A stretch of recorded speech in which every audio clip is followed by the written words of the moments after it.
जी Prayagraj. Mission प्रेरणा के बारे में हम लोगों ने बातें की हैं। हम लोग जानते हैं कि हमें प्रेरक प्रदेश बनाना है। कब? मार्च 2022 तक। तो आइए भाषा में क्या है प्रेरक लक्ष्य वो समझ लेते हैं उदाहरण के साथ, क्योंकि हम ये तो जानते हैं कि कक्षा 1 में बच्चे 5 शब्द सूची से सही सही पहचान लें। कैसे होंगे वो शब्द, उनको एक उदाहरण के माध्यम से समझ लेते हैं। देखिए प्रेरणा लक्ष्य यहाँ पर है भाषा का, तो कक्षा 1 का है 5 शब्द सूची से सही सही पहचान लें। हमने उदाहरण के तौर पर यहाँ 5 शब्दों को लिया है, जल, तब, बस, मगन, वजन। इसी तरीके से आप जब भी अपने बच्चों के लिए वर्कशीट बनाएं, उनके व्हाट्सएप ग्रुपों पर भेजें या उनको पढ़ने के लिए 2-4 के ग्रुपों में अगर बुला रहे हैं तो उनको इसी तरीके के शब्द दें जिससे बच्चे थर्ड पार्टी असेसमेंट के समय ऐसे शब्दों को पढ़ सकें और अपना प्रेरणा लक्ष्य प्राप्त कर सकें। इसी तरीके से हम कक्षा 2 में आ जाएं तो हम सभी जानते हैं कि कक्षा 2 में भाषा का प्रेरणा लक्ष्य है 20 शब्द प्रति मिनट के प्रवाह से पढ़ लें। यदि 1 मिनट में बच्चा 20 शब्द पढ़ लेता है तो उसको कक्षा 2 का प्रेरणा लक्ष्य प्राप्त हो जाता है। 20 शब्द क्या हो उसका एक उदाहरण मैं आपको दे रही हूँ। आप समझ जाएंगे कि हमें अपने बच्चों के पास कैसा रीडिंग मटेरियल भेजना है।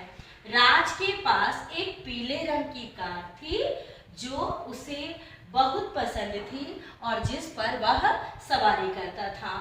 तो ये अगर इस तरीके की लाइनें देखिए तो इसमें 20 शब्द हैं और ऐसे ही और 2-2 जोड़े में आप अपने बच्चों की वर्कशीट में भेजिए और उनसे कह दीजिए कि प्रतिदिन इसको पढ़ें और अपने आप उसका वीडियो भेजें आपके पास। तब तो आप समझ पाएंगे कि बच्चा पढ़ पा रहा है कि नहीं पढ़ पा रहा है। इसी तरीके से क्लास 3 में अगर हम देखें तो क्लास 3 में 30 शब्द हैं। क्या है? 30 शब्द हैं। तो 30 शब्द में क्या हम देख लेते हैं कि राधिका और उसका भाई बगीचे में खेलने गए। वहां रंग बिरंगे फूल खिले थे और फूलों को देखकर गणेश बहुत खुश हुआ। फूलों पर बहुत सी तितलियां मंडरा रही थी। ये 30 शब्द प्रति मिनट के प्रवाह से अगर कक्षा 3 के बच्चे पढ़ लेते हैं तो ये हमारी भाषा का प्रेरणा लक्ष्य हुआ कक्षा 3 का। इसी तरीके से अगर हम कक्षा 4 की बात करें तो एक छोटा अनुच्छेद, मान लीजिए कोई कहानी आपने पढ़ दी कि एक किसान था, उसके 4 बेटे थे, चारों आपस में झगड़ा करते थे और कोई काम फिर घर का नहीं हो पाता था। तो किसान ने क्या किया, एक दिन घर आया और उसने ढेर सारी लकड़ियों का बंडल उनके सामने रखा और कहा इसको तोड़ो। तो किसान के बच्चे उसको नहीं तोड़ पाए। जब उसको नहीं तोड़ पाए तब किसान ने क्या किया, सारी लकड़ियों को अलग अलग कर दिया और फिर उसको कहा तोड़ने के लिए। तो उसके चारों बच्चे बड़ी आसानी से उसको तोड़ दिए। तब किसान ने उन चारों बच्चों को समझाया कि जब तुम लोग आपस में एक रहोगे तो तुमको कोई भी तोड़ नहीं पाएगा और अपना काम तुम आसानी से कर पाओगे।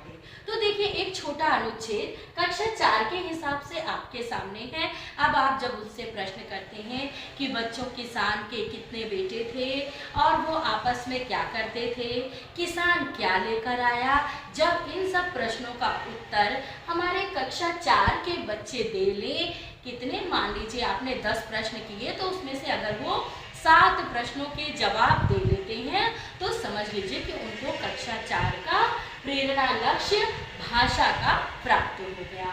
इसी तरीके से अगर हम कक्षा 5 में आए तो वही कहानी थोड़ी बड़ी कर दीजिए। मान लीजिए आपने कोई 2 बच्चों की कहानी ले ली कि शुभ अशुभ का चक्कर हमारे गांवों में बहुत होता है। आपने देखा कि 2 बच्चों की रेस हो रही थी, राजेश और रामू की, और रामू ने जीत लिया। उसके बाद रामू दौड़ा ही नहीं, राजेश दौड़ा और फर्स्ट भी आया। तो उसी समय राजेश से पूछा कि भाई तुम क्यों नहीं दौड़े? कहे क्योंकि हमारी माता जी ने मना किया था, उन्होंने कहा था छींक आए तो नहीं दौड़ना क्योंकि अशुभ होता है। तो कहे देखिए तुम्हारे शुभ अशुभ के चक्कर में तुम रेस में हिस्सा ही नहीं ले पाए और रामू वहां पर जीत गया। तो अब हमें क्या करना है, इस अनुच्छेद से बच्चों को प्रश्न कर लेना है कि कौन कौन रेस में दौड़ रहा था, छींक किसको आ गई, अशुभ अशुभ का चक्कर सही होता है कि नहीं होता है।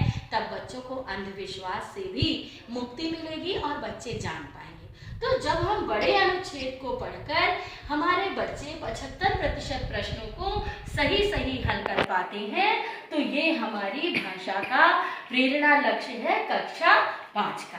तो आपने देखा कि कक्षा 1 से लेकर कक्षा 5 तक कैसे उदाहरण सहित हमारे बच्चों को हमें पढ़ाना है, जिससे हम प्रेरणा लक्ष्य प्राप्त कर पाएं भाषा का।